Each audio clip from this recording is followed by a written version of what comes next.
ఒకవేళ అటువంటి ప్రపోజల్ కనుక మోడీ గారిని చూస్తే కేసీఆర్ చాలా అదృష్టవంతులని చెప్పాలి. అవకాశాన్ని వదులుకోడు. బీఆర్ఎస్ నుంచి కూడా ఎవరు అయ్యే అవకాశం లేదా అట్లా బీజేపీ బీఆర్ఎస్ అధికారం తీసుకోదు, వెయిట్ చేస్తుంది. ఒకవేళ కాంగ్రెస్లో కనుక ఆయన దించాలనుకుంటే ఆయన బీజేపీ ముఖ్యమంత్రి కూడా కావచ్చు. ఒకవేళ బీజేపీ ఆయన దించాలని అనుకుంటే బీజేపీకి బాగా అనుకూలంగా ఉండే ఇంకో ముఖ్యమంత్రిని పెడతారు. అంటే నేను అనేది రేవంత్ రెడ్డి నాకు అభిమానం. రేవంత్ రెడ్డి అంటే ఎందుకు అభిమానం? నేను ఈ ప్రపంచంలో పట్టుదలతోని ఏదైనా సాధించాలన్నవాడు వాడు దొంగ అయినా నేను వానికి అభిమానం. ఎందుకంటే ఒక పట్టుదలతోని ఏదైనా సాధించాలని వాడు సాధించాడు అనుకో, ఒక మనిషిగా వాడు సక్సెస్ అయినాడు. నువ్వు 421 హామీలు వాగ్దానాలు ఇచ్చి 4ని కూడా అమలు చేయకపోతే నువ్వు ఎట్లా క్వాలిఫై అవుతావు? నువ్వు ఏమీ చెప్పకుండా కేసీఆర్ 400 స్కీమ్లు ఇంప్లిమెంట్ చేశాడు. నువ్వు ఇస్తానని చెప్పి చేయట్లేదు. పోనీ ఏ ఒక్క రంగం మీదనైనా కేసీఆర్కి ఉన్న అవగాహనలో కనీసం 10వ వంతు ఉన్నదో చెప్పండి. నాకు ల్యాప్సెస్ జరిగినా కూడా దానికి కేటీఆర్ బాధ్యుడు కాదు. ఐఏఎస్ అధికారి ఎవరైతే ఇన్ఛార్జ్ ఉన్నాడో ఆయన బాధ్యుడు అవుతాడు. ఎందుకంటే ప్రొసీజరల్ ల్యాప్సెస్కి మంత్రికి సంబంధం లేదు కాబట్టి కేటీఆర్ను ఆడ ఫిక్స్ చేయడానికి ఏ ఆధారం లేదు.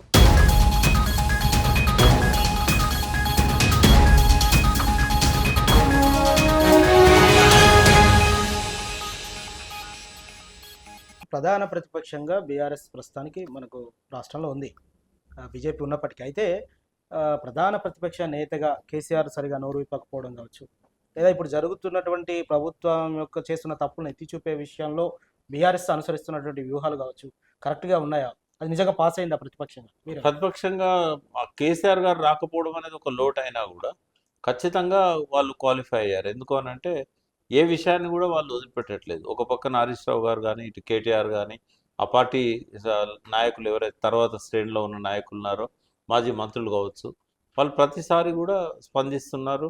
ప్రజల లోపల ఒక అవగాహన క్రియేట్ చేస్తున్నారు. ప్రతిపక్షాన్ని అసెంబ్లీలో కూడా ప్రతిపక్ష పాత్రను సమర్థవంతంగా నిర్వహిస్తున్నారు. కానీ ఇక్కడ ఏంటంటే ప్రతిపక్ష నాయకుడు ఆ హోదాను ఎంజాయ్ చేస్తూ ఆయన రాకపోవడం అనేది ఒక లోపం అవుతుంది. బట్ ఆయన ఏంటంటే గౌరవం లేని కాడికి నేను రాను అనుకోవడం కావచ్చు. ఒక ఏడాది టైం ఇద్దాము, ఆయన ఇప్పుడే కదా ముఖ్యమంత్రి అయింది, 1 ఇయర్ దాకా మనం ఎందుకు మాట్లాడాలి, ప్రజలకే అర్థం కావాలి వాళ్ళు చేసిన తప్పేందో. ఆయన స్టిల్ ఏంటంటే ఈజ్ బిలీవింగ్ దట్ ప్రజలకు తప్పు చేశారు, తన తప్పులు కూడా ఉన్నాయి, బట్ ముందు అవి ప్రజల ముందు ఒప్పుకుంటే. అంటే ప్రతిపక్ష నేతగా ఆయన చేసిన తప్పులు అంటే ఏం చెప్తారు? ప్రతిపక్ష నేతగా ఆయన ఏ తప్పు చేయలేదు. ఎందుకంటే వస్తే ఏమైనా తప్పు చేస్తాడేమో, ఆయన రానలేదు కదా. సైలెంట్గా ఉండడం తప్పు కదా? ఒక సైలెంట్గా ఆయన ఉన్నా కూడా పార్టీ సైలెంట్గా లేదుగా, అసెంబ్లీ సైలెంట్గా లేదుగా. ఆయన లేని లోటు అనేది ఏం లేదు అక్కడ. కానీ ప్రజల సొమ్ముతో ఆయన ప్రతిపక్ష నాయకుడిగా ఎంజాయ్ చేస్తూ రాకపోవడం అనేది ఒక రకమైన లోపం, అది వెళితే అది. అయితే ఇప్పుడైనా కనీసం 2వ సంవత్సరం అయినా రావాలి. ఒకవేళ ముఖ్యమంత్రి ఇట్లా అవమానపరుస్తూ ఉన్నాడు అనుకో, తప్పదు, కానీ ఫేస్ చేయాల్సి వస్తుంది, దాన్ని అసెంబ్లీని ఎండగట్టాల్సి వస్తుంది. బట్ కేసీఆర్ అంటే చెరిపేస్తే చెరిగిపోయే వ్యక్తిత్వం కాదు, చెరిపేస్తే చెరిగిపోయే బొమ్మ కాదు ఆయన. ఇవాళ తెలంగాణ మొత్తం రాజకీయ క్షేత్రంలో ఆయనకున్నంత ఫాలోయింగ్ రేవంత్ రెడ్డికి లేదు, ఇంకే ఏ ముఖ్యమంత్రికి లేదు, ఎవరికి లేదు. ఎప్పటికీ ఈజ్ హీరో. ఆయన ఒకవేళ కొన్ని పొరపాట్లు చేయొచ్చు, వాటిని సవరించుకుంటాడు కావచ్చు భవిష్యత్తులో. ప్రజలు ఏవైతే ఆయన లోపల తప్పులు జరిగినాయి అనుకున్నారో అది ఓటమికి కారణం కాదు. కేసీఆర్ పాత్ర అనేది ఓటమిలో చాలా తక్కువ. ఓటమికి చాలా కారణాలు ఉన్నాయి, కొన్ని హిడెన్ కారణాలు ఉన్నాయి, కొన్ని బయటికి చెప్పే కారణాలు ఉన్నాయి. బట్ కర్ణం చావుకు 1000 కారణాలు అన్నట్టు, ఒకవేళ 1000 కారణాలు వరుస క్రమంలో పెడితే కొన్ని వందల కారణాల తర్వాత కేసీఆర్ వ్యక్తిత్వం అనేది ఒక కారణంగా కనబడుతుంది మనకు.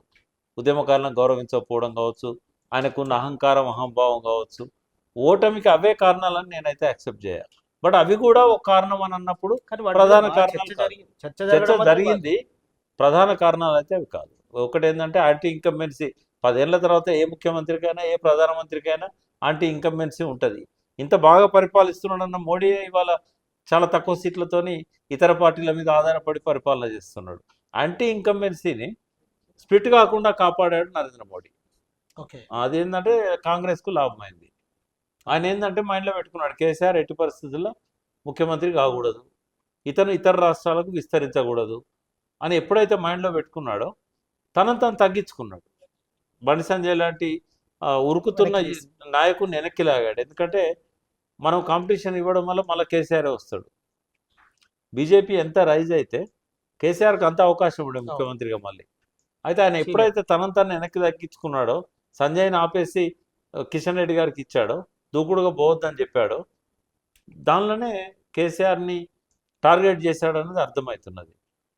మొదటి కారణం చెప్పమంటే నేను నరేంద్ర మోడీ అని చెప్తాను. ఏది మళ్ళీ అధికారంలోకి కేసీఆర్ రాకపోవడానికి నరేంద్ర మోడీ స్ట్రాటజీ ఏదైతే ఉన్నదో, ఎప్పుడైతే అమిత్ షా హైదరాబాద్లో ఉన్నప్పుడే అమిత్ షా మార్నింగ్ మాట్లాడిన దాని మీద అనగూడని మాటలతో అమిత్ షాను కేసీఆర్ గారు పరుష పదాలు వాడి విమర్శించాడో, దానికి సమాధానంగా సాయంత్రము చిరునవ్వుతోని అమిత్ షా సమాధానం చెప్పిండో, ఆ రోజే వాళ్ళ మైండ్లో స్థిరపడ్డది. రెండవది బిఎల్ సంతోష్ మీద కేసు పెట్టడం. ఈ రెండింటి వల్ల ఏమైందంటే ఇంకా వాళ్ళు ఫర్మ్గా డిసైడ్ చేసుకున్నారు, రాజకీయ క్షేత్రంలోంచి కేసీఆర్ను తప్పించాలి, ఇతని వల్ల 2 థ్రెట్స్ ఉన్నాయి, ఎప్పటికీ మనకు తెలంగాణలో స్థానం దొరకదు, రెండవది పై రాష్ట్రాలలో ఆయన డిస్టర్బ్ చేస్తున్నాడు. అందుకని ఏం చేశాడంటే తనను తను తగ్గించుకొని అంటే బహుముఖ పోటీలు లేకుండా, ట్రయాంగిల్ కంటెస్ట్ లేకుండా చూడగలిగాడు. అది పరోక్షంగా రేవంత్ రెడ్డికి కాంగ్రెస్కు లాభమైంది. అది మొదటి కారణం. ఓకే, సరే. ఇప్పుడు ప్రస్తుత రాజకీయాలకు వస్తే మీరు అన్నట్లు రేవంత్ రెడ్డి తనను దూషిస్తాడనో లేదా తన గౌరవం ఇవ్వడనో చెప్పి ప్రజలు ఇచ్చిన స్థానాన్ని, సరే ఫస్ట్ ఇయర్ వదిలేద్దాం, మీరు అన్నట్టు ఆయన కూడా వేచి చూసే ధోరణితో కేసీఆర్ ఉన్నారు అనుకుందాం. సెకండ్ ఇయర్ కూడా అలాగే ఆయన మాట్లాడకపోయినా, అసెంబ్లీకి రాకపోయినా, లేదా ప్రతిపక్ష నేతగా తన యొక్క వృత్తి ధర్మాన్ని పాటించకపోతే ప్రజలు సాధిస్తారు. ప్రజలో పట్టించుకుంటూ వస్తారు, ప్రజలో పట్టించుకోరు. నాకేంది అని అనుకుంటారు వాళ్ళు. నాకేమొస్తుంది, కేసీఆర్ అసెంబ్లీకి పోతే ఎంత, పోతే ఎంత, చేయాల్సిన పనులు హరీష్ రావు, కేటీఆర్ వాళ్ళ పార్టీ చేస్తూనే ఉన్నది. కాబట్టి ప్రజలు అవి పట్టించుకోరు. రేవంత్ రెడ్డి మాకు ఇచ్చిన హామీల వాగ్దానాలు నెరవేరుస్తున్నాడా, మాకు రైతు బంధు వస్తున్నదా, ఏదో సాకు పెట్టి తప్పించుకుంటాడా, ప్రజలు అవి చూస్తారు తప్ప ఇక కేసీఆర్ అసెంబ్లీకి వస్తున్నాడా, అసెంబ్లీకి వస్తలేడా, ఆయన అసెంబ్లీకి వచ్చినా రాకున్నా, పులి అడవిలో ఉన్న జనంలోకి వచ్చినా కూడా పులే. మీరు బాగా సమర్థిస్తున్నారు. ఇంకా సమర్థిస్తున్నాడు అంటే కేసీఆర్ను తలదన్న నాయకుడు వచ్చేదాకా కేసీఆర్. రేవంత్ రెడ్డి వచ్చినట్లే కదా, ఆయన తను నిరూపించుకున్నాడు కదా. రేవంత్ రెడ్డి ముఖ్యమంత్రి స్థానంలోకి వచ్చాడు, కానీ కేసీఆర్ లాంటి టవరింగ్ పర్సనాలిటీని అందుకోవాలంటే ఆయనకు ఇంకా 30 ఏళ్ళు పడుతుందేమో. లేదా అటువంటి ఏమున్నది, ప్రజలు కాంగ్రెస్, అతను ఒక్క నిమిషం, ప్రజలు కాంగ్రెస్ అనుకున్నారు, కాంగ్రెస్ రేవంత్ రెడ్డిని నామినేట్ చేసింది. రేవంత్ రెడ్డి ముఖ్యమంత్రి అని ప్రజలు ఓట్లేదు కదా. నేను దీంట్లో విభేదిస్తాను ప్రకాష్ గారు. రేవంత్ రెడ్డి అనేటువంటి ఒక వ్యక్తి చిన్న స్థాయి ఎంపీటీసీ లేదా జెడ్పీటీసీ స్థాయి నుంచి ఎదుగుతూ ఒక పట్టుదల ఉండే జాతీయ పార్టీ లాంటి దాంట్లో సీనియర్ లీడర్లను కాదని చెప్పి తాను పార్టీ అధ్యక్షుడై పార్టీని గెలిపించి వ్యక్తిగతంగా ఆయన నాయకత్వ లక్షణాలు కావాలి. నేను అనేది ఏంటంటే కేసీఆర్తో కంపేర్ చేసినప్పుడు అది సరిపోదు. ఏ విషయంలో ఇప్పుడు నేను తెలంగాణ వాదిని, నేను ఎంతసేపు ఏం చూస్తా అంటే తెలంగాణ పట్ల ఏ రంగం పట్ల ఈయనకి ఎంత అవగాహన ఉందని చూస్తారు. మీరు చూస్తారు కదా, సామాన్య జనం కూడా మాకేమి ఇస్తున్నాడు రేవంత్ రెడ్డి అని చూస్తారు. నువ్వు 421 హామీలు వాగ్దానాలు ఇచ్చి 4 కూడా అమలు చేయకపోతే నువ్వు ఎట్లా క్వాలిఫై అవుతావు? నువ్వు ఏమీ చెప్పకుండా కేసీఆర్ 400 స్కీమ్లు ఇంప్లిమెంట్ చేశాడు, నువ్వు ఇస్తానని చెప్పి చేయట్లేదు. పోనీ ఏ ఒక్క రంగం మీదనైనా కేసీఆర్ ఉన్న అవగాహనలో కనీసం 10వ వంతు ఉన్నదో చెప్పండి నాకు. ఏ విషయంలో ఉన్నది? రెవెన్యూ కూడా ఆయన చేసింది ఏం లేదు కదా, కింద టీమే చేసింది, కానీ అదన్నా చేయగలుగుతున్నాడు ఆయన. అంటే ఎట్లా మరి ఇప్పుడు ఆయనకి వచ్చిన సక్సెస్లో ఏంటి, రేవంత్ రెడ్డిలో ఉన్న క్వాలిటీ ఏంటి, ఆయన ఇప్పటి వరకు సాధించిన సక్సెస్కి? ఆయన ప్రకృతి తోడైంది, ఎందుకంటే ఒక ప్యాషన్ ఉంది, బలమైన కారణం అది. ఆయన ఒకటి గుర్తుపెట్టుకోండి, power of sub conscious mind అనేది చాలా ఒక 1% పాపులేషన్కు అర్థమయ్యే సబ్జెక్ట్. అది మేధావులలో కూడా ఏంటంటే సబ్ కాన్షియస్ మైండ్ అనేది ఉంటుంది మనకు. ఆ ప్యాషన్ని జోడించి తనకేం కావాలనో నిర్ణయించుకున్నాక ప్రకృతి శక్తులని తనకు అనుకూలంగా వస్తాయి, ఎవరు ఆపలేరు దాన్ని. తెలంగాణ అట్లే వచ్చింది, రేవంత్ రెడ్డి కూడా అట్లే సీఎం అయ్యాడు. అనేంత మాత్రాన ఆయనకు ప్యాషన్ ఉంది, పట్టుదల ఉంది, పరిస్థితులు తనకు అనుకూలంగా మలుచుకోగలిగాడు. బట్ అంత మాత్రాన అతను ఒక క్వాలిఫైడ్ సీఎం అని చెప్పడానికి అది అర్హత సరిపోదు. అది సీఎం కావడానికి ఎన్నో మార్గాలు ఉంటాయి. లాలూ ప్రసాద్ జైల్లో పెడితే ఆయన భార్యను కూడా సీఎం చేశాడు, అరవింద్ కేజ్రీవాల్ని జైల్లో పెడితే ఆయన భార్యను కూడా సీఎం చేశారు. సీఎం అయినంత మాత్రాన కాదు, ఇది కొడుకు పుట్టగానే గొప్పవాడు కాడు కదా, వాడు దాన్ని సాధించాలి కదా, కనీసం అవగాహన పెంచుకోవట్లేదు కదా. చూద్దాం మీ సూత్రీకరణలో. అంటే నేను అనేది రేవంత్ రెడ్డి, నాకు అభిమానం రేవంత్ రెడ్డి అంటే. ఎందుకు అభిమానం? నేను ఈ ప్రపంచంలో పట్టుదలతోని ఏదైనా సాధించాలన్నవాడు, వాడు దొంగ అయినా నేను వానికి అభిమానం. ఎందుకంటే ఒక పట్టుదలతోని ఏదైనా సాధించాలని వాడు సాధించాడు అనుకో, ఒక మనిషిగా వాడు సక్సెస్ అయినట్టు. ఓకే. అంటే 0.001% కూడా అర్థం కాని ఆ power of sub conscious mind ఒక సీక్రెట్ బుక్ చదివితే అర్థమవుతుంది. The science of getting rich అనే పుస్తకం చదివితే అర్థమవుతుంది. జోసెఫ్ మర్ఫీ రాసిన the power of sub conscious mind అని అంటే అర్థమవుతుంది. ఈ ఫిలాసఫీ భారతదేశంది. అవును, నేను కూడా ఏకీభవిస్తాను మీరు చెప్పిన ఆ, దాంట్లో గట్టిగా. ఒక యాపిల్లో మనిషి- స్టీవ్ జాబ్స్ ఆ, సక్సెస్ అయ్యాడన్నా ఇట్లాంటి వాటి అన్నిటి కారణాలు ఏంటి? ఒక టెస్లా అధినేత అది ఇవాళ సక్సెస్ అయ్యిండు అని అంటే ఎలాన్ మస్క్, వాటికి ఈ సబ్ కాన్షియస్ మైండ్ సంకల్పం అనేది వాళ్ళలో సంకల్పము ఊరికే చెప్పడం వేరు, దాన్ని ఆచరణలో రుజువు చేయడం వేరు. రేవంత్ రెడ్డి అది రుజువు చేసాడు. కానీ ఆయన ఇదే సంకల్పాన్ని నేను ఒక సక్సెస్ఫుల్ ముఖ్యమంత్రిగా నేను సాధించాలి అనే తపనతో ఉంటే ఈ బూతులు మాట్లాడాడు, ఈ రోత మాటలు మాట్లాడాడు, ఎనర్జీని వేస్ట్ చేసుకోడు. ఆయనే తన ఎనర్జీని తనే వేస్ట్ చేసుకొని తనకు అగెనిస్ట్గా దాన్ని మలుచుకుంటున్నాడు. సబ్ కాన్షియస్ మైండ్ అంగీకరించదు ఈయన మాట్లాడే మాటల్ని, వీటన్నిటిని. ఒక ప్యాషన్తోనే ఆయన ఎదిగిండు, ప్రజలు సహకరించిండు, ప్రకృతి సహకరించింది. ఆ విషయాలలో నేను డెఫినెట్గా ఆయనను అభిమానిస్తాను. కానీ ఒక మంచి సక్సెస్ఫుల్ ముఖ్యమంత్రిగా ఆ ప్యాషన్ లేదు ఆయనకి. ఊరికే ఉండాలని సంకల్పం ఉంటే కాదు, దానికి తగ్గట్టుగా ఎదగాలి. ఇప్పుడు ఆయన ముఖ్యమంత్రి కావడానికి ఏం చేయాలనో అన్నీ చేశాడు. డబ్బు లేకపోతే డబ్బు సంపాదించుకున్నాడు, డబ్బు కూడా కట్టుకున్నాడు, ఏం చేయాలనో అన్నీ చేశాడు.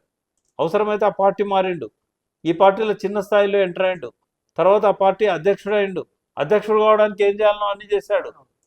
మరి ముఖ్యమంత్రిగా ఒక మంచి ముఖ్యమంత్రి కావడానికి నువ్వు ఏం చేసినావు?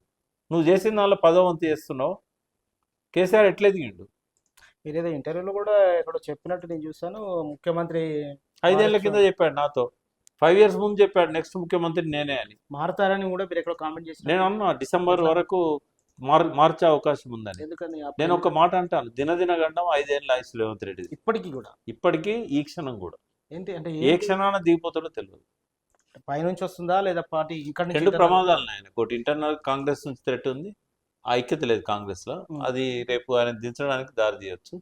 ఎట్ ది సేమ్ టైం బయట నుంచి కూడా థ్రెట్ ఉంది, దాన్ని కౌంటర్ చేయడానికి చంద్రబాబు నాయుడు హెల్ప్ తీసుకుంటుండని అనుకుంటున్నాను. అంటే ఎట్లా బయట నుంచి థ్రెట్ మీన్స్ మీరు అనేది బీజేపీ కంటిన్యూ కానియదు కదా కాంగ్రెస్ ప్రభుత్వాలను. వాళ్ళే రావాలని కోరుకున్నారు కదా కేసీఆర్ని, కాదని ఇప్పుడు ఆయనని దించాల్సినంత అవసరం కేసీఆర్ని దించాలనుకున్నారు, దించేసారు. ఓకే.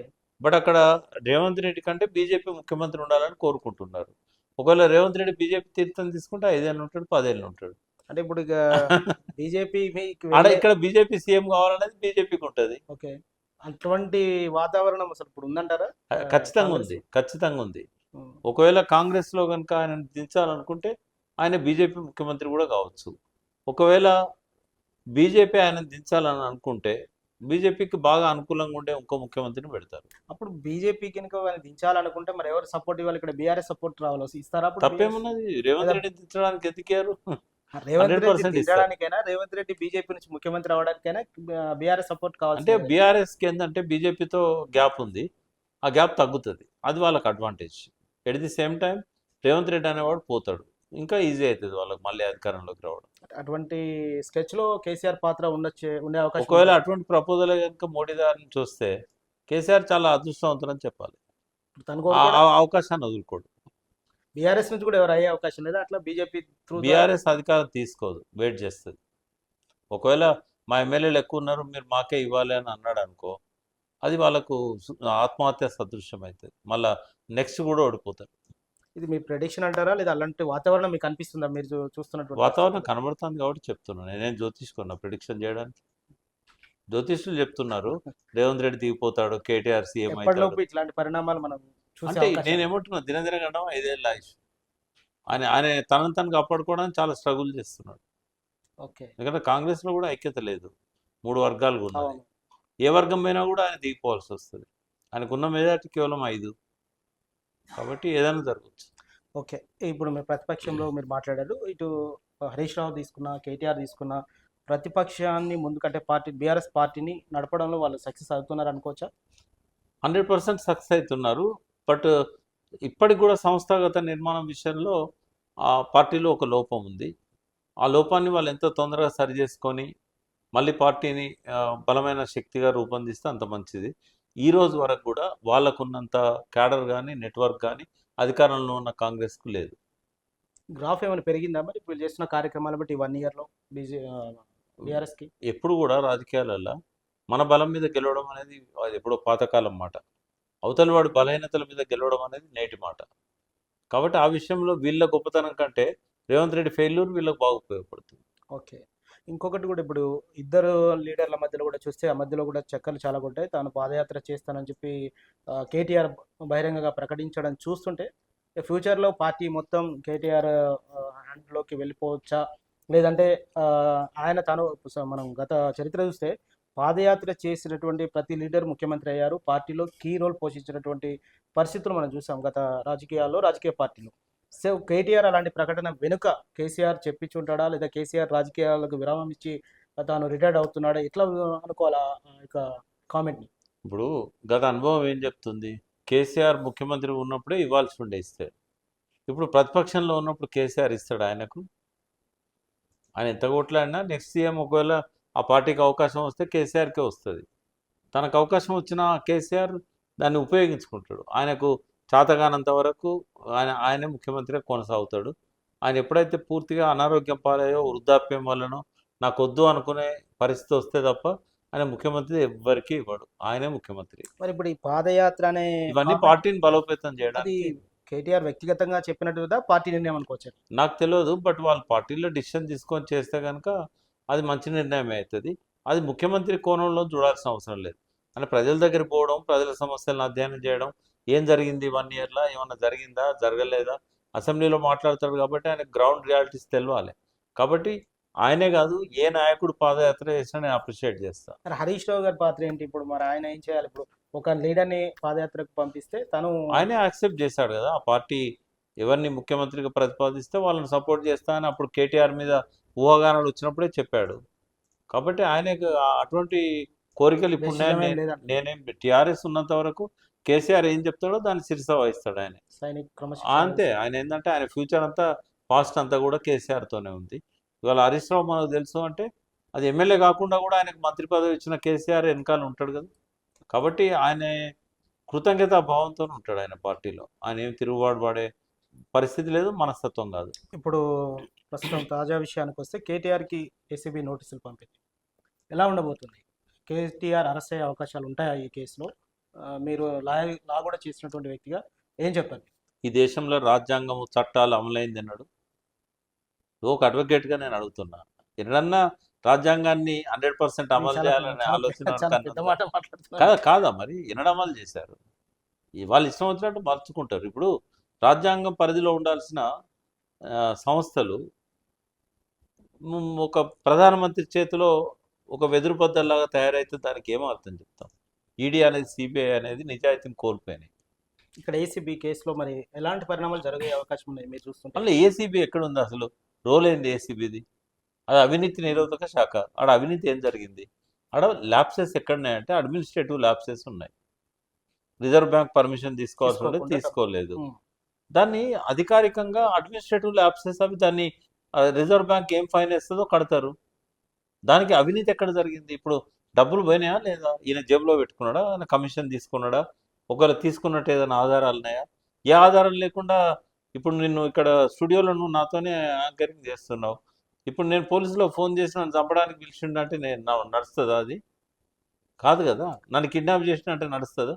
ఆధారాలు కావాలి కదా. అక్కడ ఒక్కటి కూడా అవినీతికి సంబంధించిన ఆధారం లేకుండా ఎందుకు ప్రొసీజరల్ ల్యాప్సెస్ ఉన్నాయంటే కూడా ఆయన వివరణ ఇచ్చాడు. నాకు ఈ హైదరాబాద్ ప్రతిష్ట ముందు ముఖ్యము. అది జరగకుండా పోతే మనం తలవంపులకు గురవుతాము. 192 దేశాలు పోటీ పడ్డదాన్ని నేను తెచ్చుకున్నాను. కాబట్టి వాళ్ళు వెనక పోకూడదని చెప్పి హడావిడిగా నేను నాకున్న పవర్స్ని ఉపయోగించుకున్నాను. ఆ హడావిడిలో అది ల్యాప్సెస్ అనేది జరిగినాయి. ల్యాప్సెస్ జరిగినా కూడా దానికి కేటీఆర్ బాధ్యుడు కాదు. ఓకే. ఐఏఎస్ అధికారి ఎవరైతే ఇన్ఛార్జ్ ఉన్నాడో ఆయన బాధ్యుడు అవుతాడు. ఎందుకంటే ప్రొసీజరల్ ల్యాప్సెస్కి మంత్రికి సంబంధం లేదు. కాబట్టి కేటీఆర్ను ఆడ ఫిక్స్ చేయడానికి ఏ ఆధారం లేదు. అధికారం ఉంది కాబట్టి ఏసీబీకి ఇచ్చారు, ఇన్ఫ్లుయెన్స్ చేశారు, గవర్నర్ పర్మిషన్ తీసుకొచ్చుకున్నారు. అసలు గవర్నర్ పర్మిషనే ఇవ్వదు, దానిలో అవినీతే లేదు. మరి పైన ప్రెజర్ తెచ్చుకున్నారు. సో ఇవన్నీ చూస్తే మాత్రం అతను జైలుకి పంపడం ఖాయం అన్నట్లే కనిపిస్తోంది రాజకీయంగా. జైలు పంపితే తగ్గేది ప్రతిష్ట రేవంత్ రెడ్డిది, పెరిగే ప్రతిష్ట కేటీఆర్. ఉందా అవకాశం? ఈ మాట ఎందుకు అడుగుతున్నానంటే క్యాబినెట్లో మినిస్టరే త్వరలో బాంబులు పేలుతాయని చెప్పి ఫెస్టివల్కి దీపావళికి ముందు చెప్పడం జరిగింది. ఆ తర్వాత కేటీఆర్ కూడా తన ప్రెస్ మీట్లో నేను కూడా జైలుకి వెళ్ళడానికి రెడీ, నన్ను పంపిస్తే అక్కడ నేను ఎక్సర్సైజ్ చేస్తా, యోగా చేస్తా అని చెప్పడం కూడా జరిగింది. అంటే అక్కడ వాళ్ళు పంపడానికి రెడీ అయినట్టు తాను కూడా వెళ్ళడానికి సిద్ధమైనటువంటి సీన్ కనిపించింది రెండు కామెంట్స్లో. ఏమనుకోవచ్చు అది ఇప్పుడు అటువంటి జైలు పోవడం అనేది ప్లస్ పాయింటా మైనస్ పాయింటా?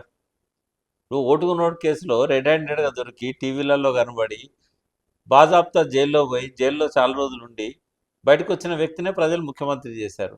అంత నేరం చేయకపోయినా కూడా ఈయనను కూడా జైల్లో పెడితే ఏం జరుగుద్దో అందరికంటే ఎక్కువ రేవంత్ రెడ్డికే తెలుసు. ఏం జరుగుతుంది, ఎందుకంటే ఒక కాంగ్రెస్ ఎమ్మెల్యే కూడా స్పష్టంగా అన్నాడు, కేటీఆర్ని అరెస్ట్ చేసి జైలుకి పంపితే రాష్ట్రం అగ్నిగుండం చేయడానికి ప్లాన్స్ బీఆర్ఎస్ చేస్తుందని ఒక కామెంట్ చేశాడు. అట్లాంటి వాళ్ళు ఏం చేసినా ఏం చేయకపోయినా ఇవాళ జైలు పోయిన నేతలను ప్రజలను తప్పుపట్టట్లేదు, సింపతి పెరుగుతున్నది, ముఖ్యమంత్రులు అవుతున్నారు. ఇప్పుడు ఇక్కడున్న పోయిన ఆంధ్రప్రదేశ్ చీఫ్ మినిస్టర్ కానీ, ఇప్పుడున్న ఆంధ్రప్రదేశ్ చీఫ్ మినిస్టర్ కానీ, ఇప్పుడున్న తెలంగాణ ముఖ్యమంత్రి కానీ అందరు బెయిల్ మీదనే ఉన్నారు. అందరు బెయిల్ మీదనే ఉన్నారు. ఒకవేళ అరెస్ట్ కనుక జరిగితే రాజకీయ పరిణామాలు ఎలా ఉంటాయి, పార్టీలో ఎలాంటి, అంటే పార్టీకి ఎలాంటి బూస్టింగ్ వచ్చే అవకాశం ఉంది? ఎందుకంటే సహజంగా మనం కూడా చూసాం, బీఆర్ఎస్ కార్యకర్తలు కొంచెం అగ్రెసివ్గా కనిపిస్తున్నటువంటి సందర్భాలు మనకు కనపడుతుంటాయి. లా అండ్ ఆర్డర్ సమస్యలు వస్తాయని నేను అనుకోను, కానీ ఎక్కువ మంది అభిమానాన్ని చూరగొన్న నేత కేటీఆర్. ఇవాళ హైదరాబాద్లో సరౌండింగ్స్లో 24 సీట్ల దాకా వచ్చినాయి అని అంటే అది కేటీఆర్ కాంట్రిబ్యూషన్ అని నేను అంటాను. కేసీఆర్ గారు వెనకాల ఉన్న నిర్ణయాలన్నీ కేసీఆర్ గారు తీసుకున్నా కూడా ఒక డైనమిక్, ఒక విజనరీ. ఇవాళ అటువంటి వ్యక్తిని జైల్లో పెడితే ఇవాళ వన్ సైడ్గా సింపతి వచ్చే అవకాశం ఉంది. అటువంటి పిచ్చి పనులు, తప్పుడు పనులు రేవంత్ రెడ్డి చేస్తారని నేను అనుకోవట్లేదు. అట్లా ఎమ్మెల్సీ కవిత గారి విషయానికి వస్తే జైలు నుంచి వచ్చిన తర్వాత కొంచెం దూకుడుగా బీసీ నినాదాన్ని ఎత్తుకొని పోతుంది. ఇది పార్టీ లైన్లోనేనా లేకుంటే తను వ్యక్తిగతంగా చేస్తున్నారు? పార్టీ లైన్ ఏమి ఉండదు. లీడర్స్ ఏంటంటే వాళ్ళంతా సెల్ఫ్ ఎవాల్వ్ అయిన లీడర్లు. ఇప్పుడు కవిత కేసీఆర్ లీడర్ చేస్తే అయినా ఆమె కాదు. ఆమె ఏంటంటే ఆమె అప్పుడు ప్రతిపక్ష నాయకుడు కదా కేసీఆర్ ఆ రోజుల్లో. ఆ బతుకమ్మ దీంతో వచ్చింది ఉద్యమంలోకి. అది అప్పుడు అధికార పార్టీ కాదు, ఆ కేసీఆర్ అధికారంలో లేడు. అప్పటి కేంద్ర మంత్రి పదవి నుంచి కూడా తప్పుకున్న టైం అది. ఉద్యమంలో భాగంగా వచ్చింది ఆమె. ఆమెకంటూ ఇండివిజువాలిటీ ఉంది. ఆమె ఒక డైనమిక్ లీడరు. ఆమె బీసీల ఇష్యూ తీసుకున్నది, ఇప్పుడే తీసుకున్నది కాదు, జైలు పోకముందే తీసుకున్నది ఆమె. పోయిన సంవత్సరం జనవరిలోనే ఆమె రౌండ్ టేబుల్ పెట్టింది, నేను అందులో ఒక వక్తగా పాల్గొన్నా. కాబట్టి ఆమెకు సోషల్ ఇష్యూస్ తీసుకోవాలనే ఇంట్రెస్ట్ ఉంది. బీసీలు అణగదొక్కబడ్డారు, వాళ్ళల్లో ఒక కంబైన్డ్ వాయిస్ రావడం లేదు. కాబట్టి అందరిని ఒక తాటి మీద తీసుకొచ్చింది కాబట్టి ఆమె ఇష్యూ తీసుకొని ఫైట్ చేస్తుంది. బీసీలలో కూడా ఒక అసంతృప్తి ఉంది. మనల్ని ఎవరినైనా మనం ముందుండాలి కానీ ఆమె ముందుండవేంది అనేది ఒక అసంతృప్తి ఉంది. అంటే నేను ఆమెను సపోర్ట్ చేస్తాను. ఎందుకు సపోర్ట్ చేస్తా అంటే ఈ బీసీలలో ఎట్లయిపోయిందంటే అనైక్యత ఉన్నది. ఏ కులంలో ఆ కులంలో 3-4 చిలుకలు ఉన్నాయి. మా నాయకులు చెప్తే ఆ కులం వాళ్ళే వింటలేదు. అతి కష్టం మీద మున్నూరు కాపు సమాజాన్ని ఒకటి చేయడానికి మేము ఒక 5-6 కలిసి ఒక కోర్ గ్రూప్గా రెడీ అయ్యి, అందులో గంగుల కమలాకర్ గారు బీసీ మినిస్టర్ ఉన్న టైంలో ఆయనను పెద్ద మనిషిగా పెట్టుకొని, రవిచంద్ర గారు ఉద్దిరాజు ఎంపీని పెట్టుకొని, ఇటు Vithalanna public service commission member, Raut Kanakanna, నేను, మీసాల చంద్రన్న ఆయన బీజేపీ, ఒక ఆయన బాలకృష్ణరావు గారు అని రిటైర్డ్ సిబిఐ ఆఫీసర్. మేము ఇంతమంది కష్టపడితే అతి కష్టం మీద ఒక సంఘాలను ఒక్కటి చేయగలిగినాం. ఇంకా వేరు ఉన్నాయి కానీ ఒక్క దారికి దేగలిగినాం. బట్ ఏ కులంలో కూడా ఇటువంటి ప్రయత్నం ఇంకా మొదలు కాలే. ఇట్లా ముందు ఓ కులాన్ని వాళ్ళు ఐక్యమైతే ఇంకో కులం దగ్గర పోయి వాళ్ళని కలవమని అడగడానికి అవకాశం ఉంటుంది. ఇటువంటి పరిస్థితుల్లో ఒక్క కాలిచ్చి 40-50 కులాలను ఒక్క దగ్గరికి చేర్చడం అనేది అది బీసీలలో సాధ్యం కాని విషయాన్ని కవిత గారు చేయగలిగారు. చేసింది కాబట్టి ఇక్కడ మనము సూర్యుడిని చూపెడితే వేలు చూడొద్దు. సూర్యుడు అనేది సమస్య, ఎవరు చేస్తున్నారు అనేది కాదు ఇక్కడ. ఆ సమస్య పరిష్కారం కోసం ఆమె కాంట్రిబ్యూషన్ మనకు పనికొస్తుందా పనికిరాదు. నువ్వు 100 ఇప్పుడు ఏం చేసినా కూడా ఆమె బీసీ నాయకురాలు అయితే కాదు కదా. మరి బీసీలకు ఎందుకు భయం? అయితే కవిత గారి కోణం నుంచి చూస్తే సహజంగా జైలుకి వచ్చిన ప్రతి లీడర్ కూడా ముఖ్యమంత్రి అవడమో, పార్టీ ప్రముఖ స్థానంలో ఉండడమో, ఒక కీలకమైన రాజకీయ వ్యక్తిగా ఎదగడమో జరిగింది. మరి తను వచ్చిన వెంటనే బీసీ నినాదం ఎత్తుకొని ఇట్లా వెళ్ళడం అనేది పార్టీ అండర్లో జరుగుతుందా, లేదా తన సొంత రూట్ తాను వేసుకుంటుందా అన్నటువంటి చర్చ కూడా జరుగుతుంది. అంటే అది పార్టీ అధ్యక్షుడిని అడగాలి, వర్కింగ్ ప్రెసిడెంట్ని అడగాలి. నేనేమంటున్నా అంటే ఒక డైనమిక్ లీడర్గా జైలు పోకముందే ఇష్యూ తీసుకున్నది, జైలు వచ్చినాక కంటిన్యూ చేస్తున్నది. ఆమెను తప్పట్టాల్సిన అవసరం లేదు. మీకు ఎప్పుడు రావాలంటే ఒక పార్టీ పెట్టడానికి ఆమె ఏదైనా సన్నాహాలు చేసింది అనుకో, అప్పుడు అనుమానం రావడంలో అర్థం ఉంది. ఇప్పుడు ఏమైనా కేసీఆర్ గారి ఆ పార్టీలోనే ఆమె ఎమ్మెల్సీ, ఇప్పటికీ ఆ వాయిస్ వినిపిస్తూ ఉన్నది, పార్టీ వాయిస్. Yes.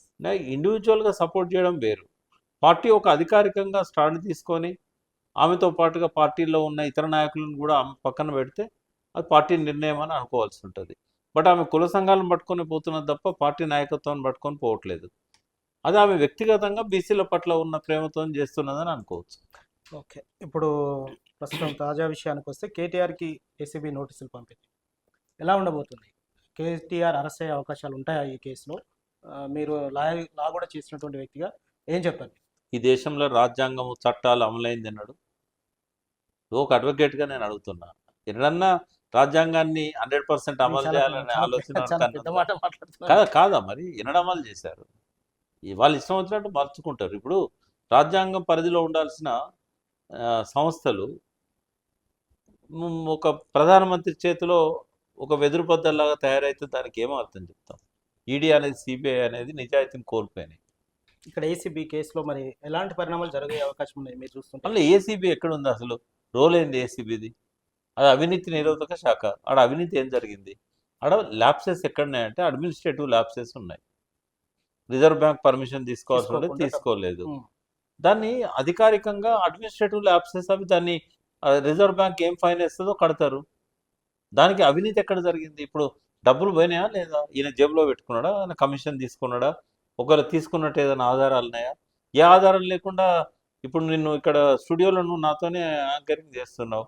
ఇప్పుడు నేను పోలీసులో ఫోన్ చేసి నన్ను చంపడానికి పిలిచిండంటే నేను నడుస్తుందా? అది కాదు కదా. నన్ను కిడ్నాప్ చేసినట్టే నడుస్తుందా? ఆధారాలు కావాలి కదా. అక్కడ ఒక్కటి కూడా అవినీతికి సంబంధించిన ఆధారం లేకుండా ఎందుకు ప్రొసీజరల్ ల్యాప్సెస్ ఉన్నాయంటే కూడా ఆయన వివరణ ఇచ్చాడు. నాకు ఈ హైదరాబాద్ ప్రతిష్ట ముందు ముఖ్యము. అది జరగకుండా పోతే మనం తలవంపులకు గురవుతాము. 192 దేశాలు పోటీ పడ్డదాన్ని నేను తెచ్చుకున్నాను. కాబట్టి వాళ్ళు వెనక పోకూడదని చెప్పి హడావిడిగా నేను నాకున్న పవర్స్ని ఉపయోగించుకున్నాను. ఆ హడావిడిలో అది ల్యాప్సెస్ అనేది జరిగినాయి. ల్యాప్సెస్ జరిగినా కూడా దానికి కేటీఆర్ బాధ్యుడు కాదు. ఓకే, ఐఏఎస్ అధికారి ఎవరైతే ఇన్ఛార్జ్ ఉన్నాడో ఆయన బాధ్యుడు అవుతాడు. ఎందుకంటే ప్రొసీజరల్ ల్యాప్సెస్కి మంత్రికి సంబంధం లేదు. కాబట్టి కేటీఆర్ ను ఆడ ఫిక్స్ చేయడానికి ఏ ఆధారం లేదు. అధికారం ఉంది కాబట్టి ఏసీబీకి ఇచ్చారు, ఇన్ఫ్లుయెన్స్ చేశారు, గవర్నర్ పర్మిషన్ తీసుకొచ్చుకున్నారు. అసలు గవర్నర్ పర్మిషనే దానిలో అవినీతే లేదు, మరి పైన ప్రెజర్ తెచ్చి తెచ్చుకున్నారు. సో ఇవన్నీ చూస్తే మాత్రం అతను జైలుకి పంపడం ఖాయం అన్నట్లే కనిపిస్తోంది రాజకీయంగా. జైలు పంపితే తగ్గేది ప్రతిష్ట రేవంత్ రెడ్డిది, పెరిగే ప్రతిష్ట కేటీఆర్. ఉందా అవకాశం? ఈ మాట ఎందుకు అడుగుతున్నానంటే క్యాబినెట్లో మినిస్టరే త్వరలో బాంబులు పేలుతాయని చెప్పి ఫెస్టివల్కి దీపావళికి ముందు చెప్పడం జరిగింది. ఆ తర్వాత కేటీఆర్ కూడా తన ప్రెస్ మీట్లో నేను కూడా జైలుకి వెళ్ళడానికి రెడీ, నన్ను పంపిస్తే అక్కడ నేను ఎక్సర్సైజ్ చేస్తా, యోగా చేస్తా అని చెప్పడం కూడా జరిగింది. అంటే అక్కడ వాళ్ళు పంపడానికి రెడీ అయినట్టు తాను కూడా వెళ్ళడానికి సిద్ధమైనటువంటి సీన్ కనిపించింది రెండు కామెంట్స్లో. ఏమనుకోవచ్చు అది? జైలు పోవడం అనేది ప్లస్ పాయింటా మైనస్ పాయింటా? నువ్వు ఓటుకున్నోడు కేసులో రెడ్ హ్యాండెడ్గా దొరికి టీవీలలో కనబడి బాజాబ్తా జైల్లో పోయి జైల్లో చాలా రోజులు ఉండి బయటకు వచ్చిన వ్యక్తినే ప్రజలు ముఖ్యమంత్రి చేశారు. అంత నేరం చేయకపోయినా కూడా ఈయనను కూడా జైల్లో పెడితే ఏం జరుగుతుందో అందరికంటే ఎక్కువ రేవంత్ రెడ్డికే తెలుసు ఏం జరుగుతుంది. ఎందుకంటే ఒక కాంగ్రెస్ ఎమ్మెల్యే కూడా స్పష్టంగా కేటీఆర్ని అరెస్ట్ చేసి జైలుకి పంపితే రాష్ట్రం అగ్నిగుండం చేయడానికి ప్లాన్స్ బీఆర్ఎస్ చేస్తుందని ఒక కామెంట్ చేశాడు. అట్లాంటి వాళ్ళు ఏం చేసినా ఏం చేయకపోయినా ఇవాళ జైలు పోయిన నేతలను ప్రజలను తప్పుపట్టట్లేదు, సింపతి పెరుగుతున్నది, ముఖ్యమంత్రులు అవుతున్నారు. ఇప్పుడు ఇక్కడున్న పోయిన ఆంధ్రప్రదేశ్ చీఫ్ మినిస్టర్ కానీ, ఇప్పుడున్న ఆంధ్రప్రదేశ్ చీఫ్ మినిస్టర్ కానీ, ఇప్పుడున్న తెలంగాణ ముఖ్యమంత్రి కానీ అందరు బెయిల్ మీదనే ఉన్నారు. ఒకవేళ అరెస్ట్ కనుక జరిగితే రాజకీయ పరిణామాలు ఎలా ఉంటాయి? పార్టీలో ఎలాంటి, అంటే పార్టీకి ఎలాంటి బూస్టింగ్ వచ్చే అవకాశం ఉంది? ఎందుకంటే సహజంగా మనం కూడా చూసాం బీఆర్ఎస్ కార్యకర్తలు కొంచెం అగ్రెసివ్గా కనిపిస్తున్నటువంటి సందర్భాలు మనకు కనబడుతుంటాయి. లా అండ్ ఆర్డర్ సమస్యలు వస్తాయని నేను అనుకోను, కానీ ఎక్కువ మంది అభిమానాన్ని చూరగొన్న నేత కేటీఆర్. ఇవాళ హైదరాబాద్లో సరౌండింగ్స్లో 24 సీట్ల దాకా వచ్చినాయి అని అంటే అది కేటీఆర్ కాంట్రిబ్యూషన్ అని నేను అంటాను. కేసీఆర్ గారు వెనకాల ఉన్న నిర్ణయాలన్నీ కేసీఆర్ గారు తీసుకున్నా కూడా ఒక డైనమిక్, ఒక విజనరీ. ఇవాళ అటువంటి వ్యక్తిని జైల్లో పెడితే ఇవాళ వన్ సైడ్గా సింపతి వచ్చే అవకాశం ఉంది. అటువంటి పిచ్చి పనులు, తప్పుడు పనులు రేవంత్ రెడ్డి చేస్తారని నేను అనుకోవట్లేదు. అట్లాగే హరీష్ రావు గారి మీద కూడా ఈ పంజాగుట్ట పిఎస్లో అది కావాలని చేసింది. అది ఆ విషయంలో ఏమన్నా అది కావాలని చేసింది. అది హరీష్ రావు గారు ఆయనకు ఇవాళ తెలంగాణలో అత్యంత ప్రజాదరణ ఉన్న నాయకుడు ఎవరు అని అంటే ఫస్ట్ ప్లేస్లో నిలబడేది హరీష్ రావు గారు. అంటే కేసీఆర్ గారికి అఫ్ కోర్స్ ఆయన ఎవరు రీప్లేస్ చేయలేరు. బట్ కేసీఆర్ గారి తర్వాత మళ్ళీ యంగ్ లీడర్షిప్లో వీళ్ళిద్దరు ఉన్నారు. అందులో హరీష్ రావు గారికి రూరల్ సపోర్ట్ ఎక్కువ ఉంటుంది, అర్బన్ సపోర్ట్ ఏమో కేటీఆర్ గారికి ఉంటుంది. అది ఎటువంటి వాళ్ళనైనా మెప్పించి ఒప్పించడంలో హరీష్ రావు గారు దిట్ట. మరి ఈ కేసు ఎట్లా- బాగా యాక్సెసబుల్ లీడర్ ఆయన, Yes. అందరికీ అందుబాటులో ఉండే ఈ నాయకుడు. కేసులో అతనికి ఎలాంటి శిక్ష కావచ్చు ఏముండదు, లేకపోతే ఏముండదు ఆ కేసు. పడబోతుందా? ఎట్లా ఉంది? ఇప్పుడు అది ఏంది, అది ఫోన్ ట్యాపింగ్ దానిలో ఆయనను ఇరికిచ్చారు. అది అసలు దానికి ఏమన్నా ఆధారం ఉందా, ఏదైనా ఎవిడెన్స్ ఉందా? ఏది లేదు కదా. అదేదో ఒకటి పేపర్లలో కంప్లైంట్ ఇవ్వడం అనేది ఒక సరదా అయిపోయింది, ఏముండదు అది. అట్లాగే అంటే ఇవి ఎందుకు చెప్తున్నానంటే మద్యం కుంభకోణం కేసులో కవిత జైలుకి వెళ్ళింది. ఇప్పుడు కేటీఆర్ విషయంలో జైలుకి వెళ్తాడన్న ప్రకటనలు చేస్తుండడం రాజకీయంగా చూస్తున్నాం. జైల్లో పెట్టాలనుకుంటే ఏ ఆధారం అక్కర్లేదు. రేపు కేసీఆర్ మొన్న అరెస్ట్ చేసి కోర్టుకు పంపిణలు ఏమున్నది ఆడ? ఇప్పుడు ఆ ఎమ్మెల్యే కౌశిక్ రెడ్డి ఇంటికి పోలీసులు వస్తే అడగడానికని ఈయన పోయిండు ఆయనకు మద్దతుగా. ఆయన ఏం పోలీస్ ఆఫీసర్లను అరెస్ట్ చేయకుండా ఆపిండా, లేకుండా వాళ్ళను గదిలో వేసి తాళం పెట్టిండా? ఎందుకు అరెస్ట్ చేసినట్టు ఆయనను? అంటే ఏ ఆధారం అక్కర్లేదు. ఓ తప్పుడు ఆరోపణ చేసి జైల్లో పెట్టవచ్చు, ఏదైనా చేయొచ్చు. కేసీఆర్ దాకా వెళ్తుందా ఎందుకంటే విద్యుత్ కుంభకోణం, విద్యుత్ సంబంధించిన అంశాల మీద కుంభకోణం జరిగిందని రుజువు అయితే కదా, రుజువు అయితే. కాళేశ్వరం ప్రాజెక్ట్ కి అంటే సంబంధించి ఎంక్వైరీ కమిషన్ కాబట్టి వాళ్ళు ఏదన్నా కామెంట్ చేసినప్పుడు కేసు పెట్టొచ్చు. బట్ కామెంట్ చేస్తారని నేను అనుకోవట్లేదు. ఎందుకంటే అట్లా ఆధారాలు ఉంటుంటే బీజేపీ ఎప్పుడో 10 ఏళ్ల కిందనే కేసీఆర్ని అరెస్ట్ చేసి జైల్లో పెట్టేది, 5 ఏళ్ల కిందనే. బట్ వాళ్ళే పార్లమెంట్ సాక్షిగా కాళేశ్వరంలో అవినీతి జరగలేదని అన్నారు. ఎలక్ట్రిసిటీ దానిలో కూడా డబ్బులన్నీ ప్రభుత్వ రంగ సంస్థలకు, ప్రభుత్వాలకే ట్రాన్స్ఫర్ అయినాయి. ఛత్తీస్గఢ్ ప్రభుత్వానికి కానీ, బిహెచ్ఎల్ లాంటి ప్రభుత్వ రంగం. ఇక్కడ ఎక్కడ అవినీతికి ఆస్కారం ఉంటుంది ఆడ? అవేమి రుజువైటి కావు, నిలబడేటి కావు. థ్యాంక్ యూ ప్రకాష్ గారు. ఇది ఫ్రెండ్స్ పొలిటికల్ అనలిస్ట్గా ఉన్న ప్రకాష్ గారి విశ్లేషణ. రానున్న రోజుల్లో మరిన్ని వార్తలతో, మరిన్ని విశ్లేషణలతో, మరిన్ని రాజకీయ కథనాలతో మేము ముందుకు వస్తుంది ఏబీపీ దేశం. చూస్తున్నానండి. Thank you very much.